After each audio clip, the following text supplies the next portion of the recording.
when we come for you? Correle, correle, ándale. What you gonna do when we come for you?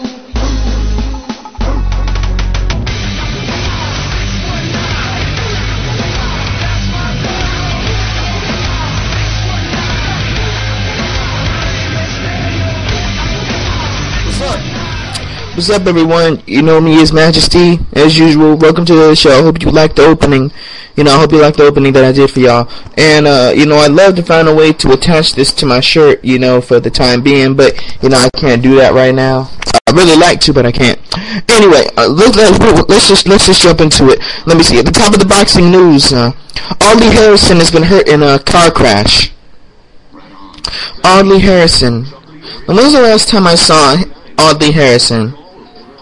You won't see many better punches than that. We're just seeing it again. It was a left hand, absolutely. So this completely shocking to the boxing world. It's a major blow to the heavyweight division. Audley Harrison has been hurt in a car crash. This wonderful heavyweight prospect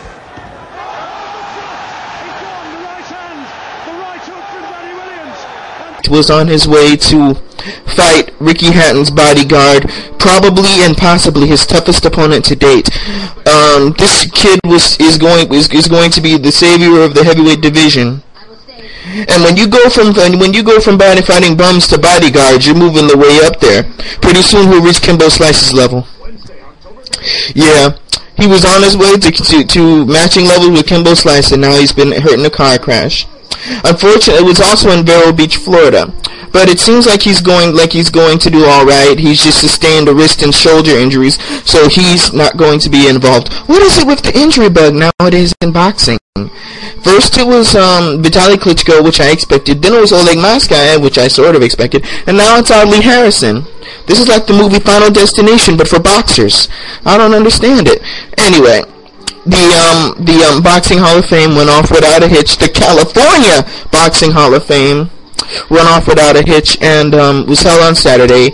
It was in the Sportsman's Lounge, and I think a lot of great legends were there. Sugar Shane Mosley was also there. I really think so. And the inductees, Oscar De La Hoya, Shane Mosley, Vargas, who's also pulled out of his match against Ricardo Mayorga. Dang, this injury bug, man. It just gets on my nerves, seriously. And I'm just very appreciative that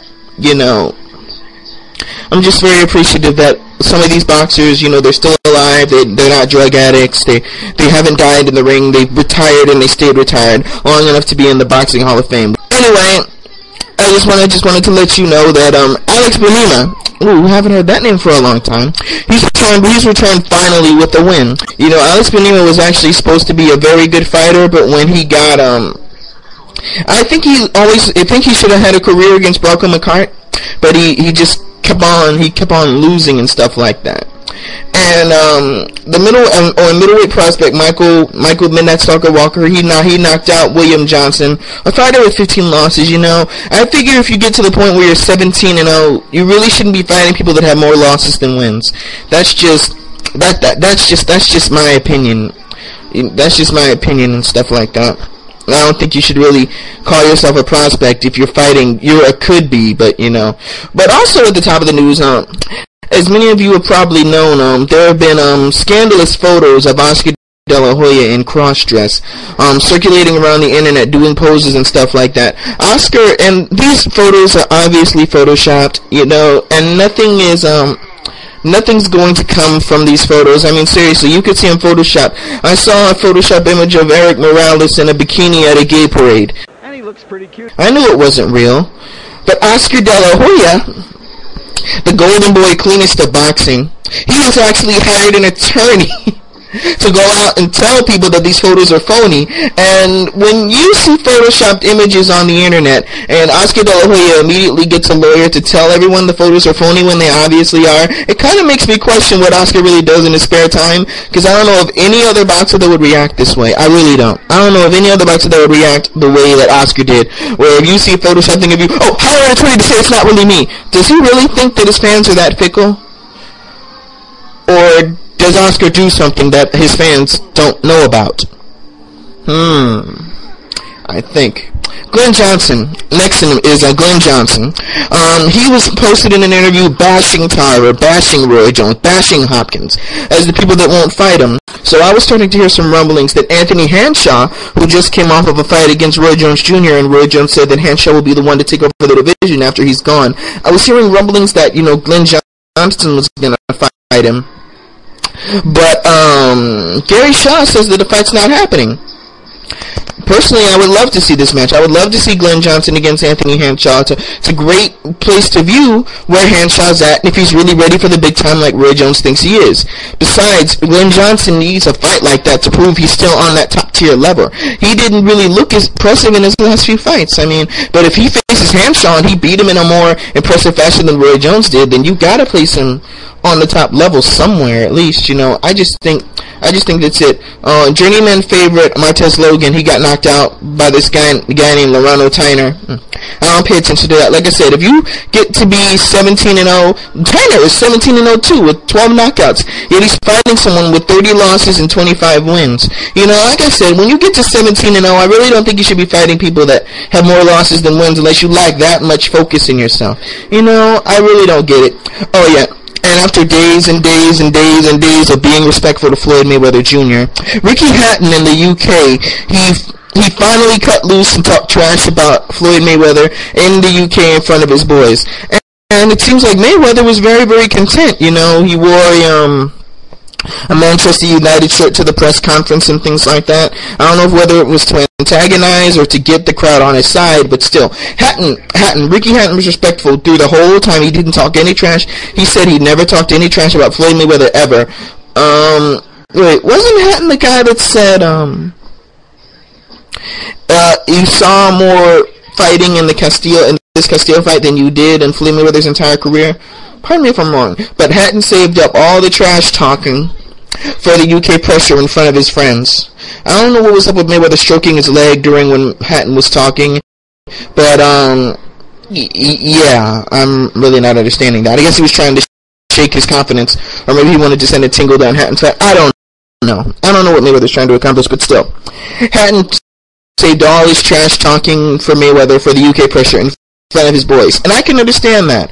Mayweather was actually surprisingly very respectful of Hatton at this press conference. It really shocked me. It's like when they were in America, Mayweather was the talker. Now when they went to the UK pressure, Hatton was the talker. It was pretty amazing, and I don't know. I just liked it. Sadly, there was in sad news, there was a lightweight by the name of Jackson Bussell who Friday, he was battling Javier Garcia, and he made a very great account of himself. He gave all he could in that match from what I heard, and he collapsed after the bout, and he died, and he was only 28 years of age. 28-year-old fighter, lightweight, just coming into his own in the prime years of his life, has died.